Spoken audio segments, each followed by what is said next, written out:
said, I've been doing this for a long time.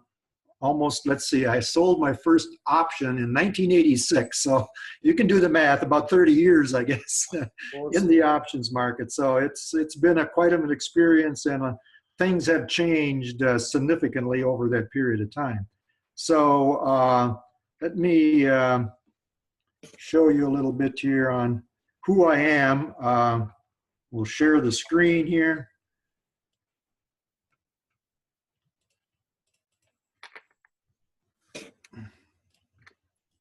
Does that show up there, Gary? Can you see it?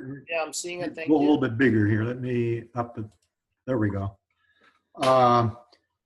So my background is, I have a bachelor's of mathematics degree from the University of Minnesota, and a couple of my first jobs were to use my mathematics skills and programming skills.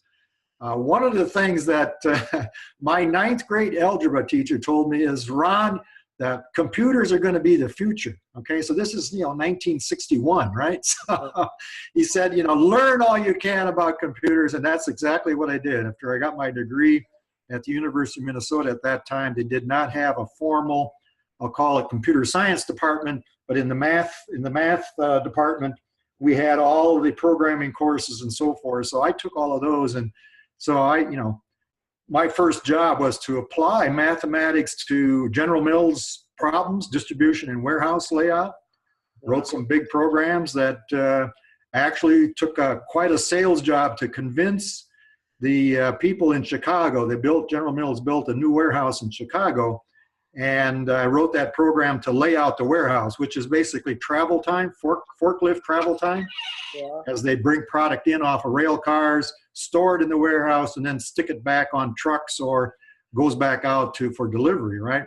And the layout was totally different than what they were, had experienced in the past. And they said, no way is this going to work. Well, it's all based on, mathematics and travel time. High volume products are close to the doors where they're going to be moved out, right? Yeah. And so forth. So they, after a lot of convincing, they finally agreed they're going to lay out this new warehouse. And in fact, they started saving money the first day, and they had to, in fact, even reapply some of the employees because they didn't need as many forklift drivers. That demonstrated right away that the efficiency was significant. Right. From there, I went and worked on some communication software for the Apollo 7 and 8. Wow. Remember, 8 was the first lunar flight, 11 was the first landing. So I was able to witness the Apollo 7 flight in Houston. My software was running in a UNIVAC 494, which is a communications computer. So we did, basically did all the tracking of the data. It came from the bird through the different tracking stations around the world, went into Goddard in Washington, or into the DC, and then from there down to Houston. So we had the communication computers that handled all that data. From there, I went to a company called NCR or ComTen. We had a significant contract with the CIA and the Army and Marine Corps. Worked on some top secret communication protocols.